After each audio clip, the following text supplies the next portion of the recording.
દેવગઢ બારિયા તાલુકાના ખનન માફિયાઓ બેફામ બન્યા છે। ભડભા પાનમ નદીના પટમાંથી રેતી ખનન ચાલતું હતું ત્યારે મામલતદારે રેડ કરીને એક હિટાચી મશીન પકડેલું અને ટ્રક પણ ઝડપી પાડેલું છે। તો ખાણ ખનીજ વિભાગ જે કુંભકર્ણની નિંદ્રામાં સૂતું હોય તેવું દેખાઈ રહ્યું છે। દેવગઢ બારિયામાં કેટલાક વર્ષોથી ખનન માફિયાઓ દ્વારા સફેદ રેતીનો કાળો કારોબાર કરવામાં આવી રહ્યો છે। રાત દિવસ હજારો ટન રેતી ભરીને આઈસર અને ટ્રકો સરકારી કચેરીઓની આગળથી અધિકારીઓના નાક નીચેથી ખનન માફિયાઓ બેફામ રેતીનું ખનન કરીને જાણે તંત્રને કોઈ ચુનૌતી આપી રહ્યા હોય તેવું દેખાઈ રહ્યું છે।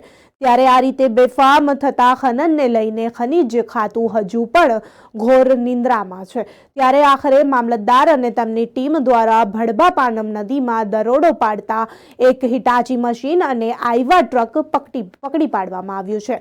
ત્યારે સરકારની તિજોરીનું લાખોનું નુકસાન કરતા ખનનમાંથી એક હિટાચી મશીન અને આઈવા ટ્રક ઝડપી પાડી લેવામાં આવ્યું છે। જો મામલતદાર ટીમ દ્વારા દરોડા કરીને રેતી ખનન કરતા ખનન માફિયાઓને પકડી પાડવામાં આવ્યા હોત તો ખનીજ વિભાગના અધિકારીઓ કેમ આવા ખનીજ માફિયાઓને પોતાની રહેમ નજર હેઠળ લાખો રૂપિયાની રોયલ્ટીની ચોરી કરીને ખનન કરવા દેવામાં આવશે તેવી લોકમુખે ચર્ચાઓ જોવામાં મળી રહી છે।